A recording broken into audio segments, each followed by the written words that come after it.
even netjes opstellen. En dan kan ik me voorstellen. Hoi.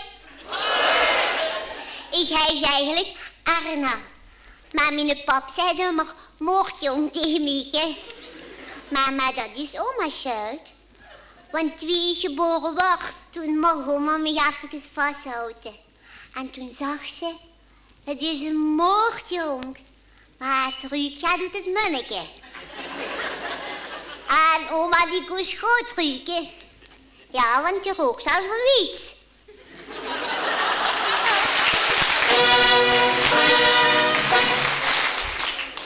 Maar ze zag wel slecht.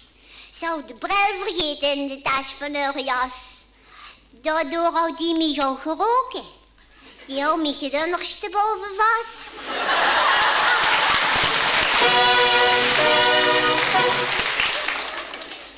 En dan heb ik ook nog 4 zustertjes. Maar geen één broertje.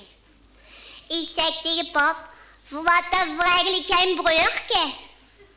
Ja, Kinneke zegt er, daar is niks aan te doen. Dat is erg genoeg. Maar dan moet je volgens maar bij neerleggen.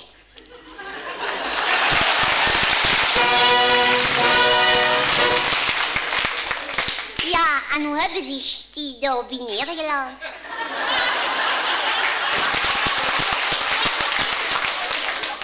Ah, noem maar afwachten.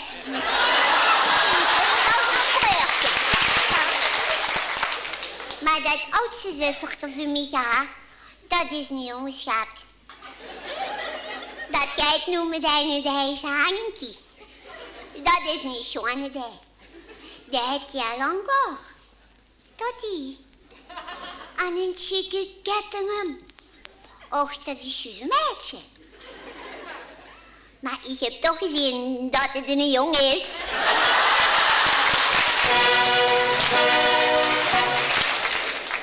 En zo'n ding is een fiets.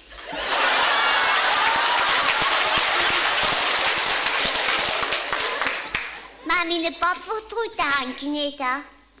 En de werk ook niet. Dat deed je een slag. En dat is slecht. En overal waar die twee naartoe gaan, dan moet ik met gaan. Ook naar de kerk. En die bijzigragen, die twee, hè. Daar hangt de bijtje jammer. Onze lieve vrouw van altijd durende bijstand. Laat de bijstand altijd duren.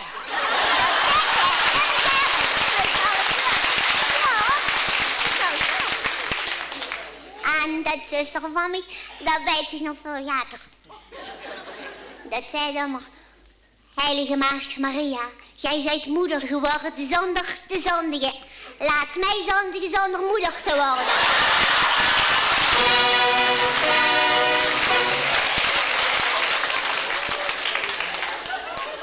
Die is een gek, hè? En gisteren heb ik gezien dat die twee zich stiekem kusjes wilden geven. Dat heb ik tegen mama gezegd. Zo, toen zei mama, die mogen zich kusjes geven, want die gaan toch trouwen? Ik zeg, wanneer gaat papa dan trouwen met de buurmeisje?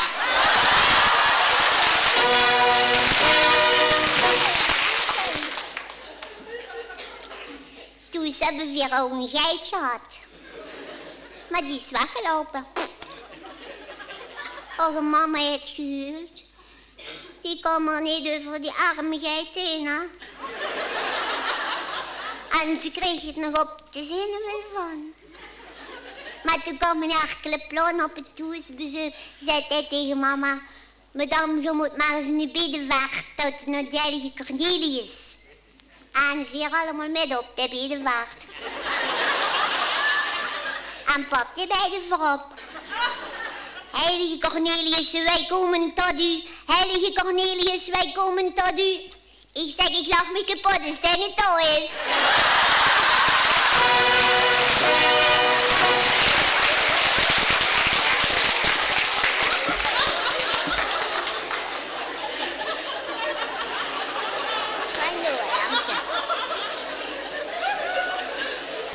Ik zie dat ook al op school.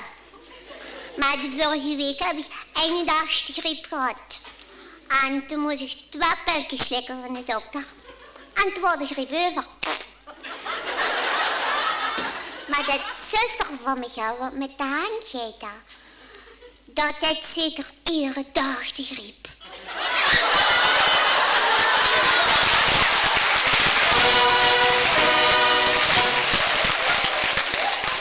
Ja, want het moet eigenlijk over een pil slikken. Maar we hebben wel een lieve juffrouw op school. Als het jorum is, dan moeten alle kinderen naar een andere klas gaan. Maar ik niet. Ik moet fijn bij de juffrouw blijven. En dat is nu al de 3e keer. En die kan fijn vertellen, die juffrouw, van de missionarissen en van Afrika. En er wonen nog ganse wilde stammen, zei die juffrouw. En die hebben geen radio. En ook geen televisie. Die hebben niks. Maar die hoeven ook geen belasting te betalen, zei de juffrouw. Toen zei pap, dat is gelogen. Waarvan zijn jullie dan wel geworden?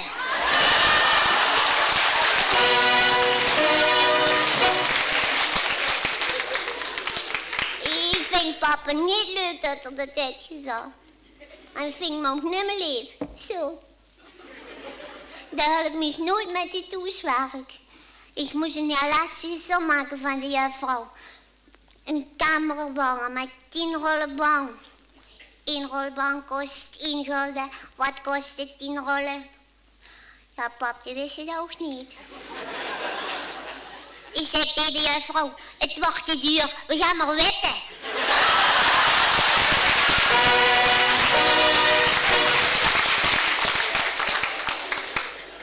Ik kreeg ook een catechismus op school van mijn Erkeleplan. Maar die eerste keer was niet goed opgelet. Zei hij tegen mij, wat zegt jouw vader 's morgens voor het eten? Ik zeg, zuinig met de boter. En soms kreeg er ook catechismus van meneer Pastoor. En toen heb ik gelachen. De meneer Pastoor had een ganse rode naast. En wie is dat tegen mama zag, worden die kwaad. Die zei, dan mocht die niet met lachen. Die rode naast, dat is van de noordenwind. Toen zei pap, geef dat kind eens een tientje, dat hij me ook een flesje noordenwind gaat holen.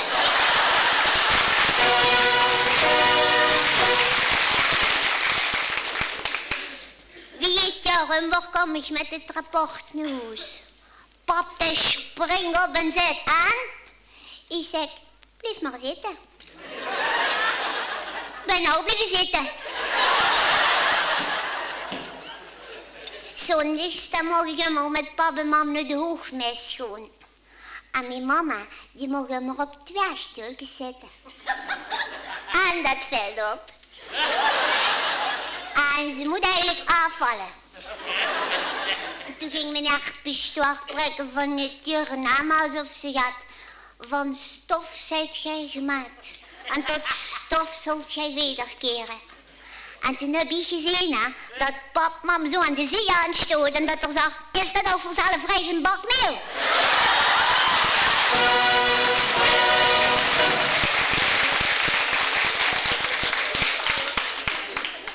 In de kerk hing ook een heel schoon rood lampje op. En dan moest ik helemaal naar kijken.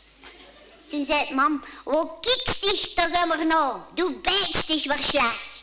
Ik zeg, als dat ding op groen springt, dan ben ik gewaas.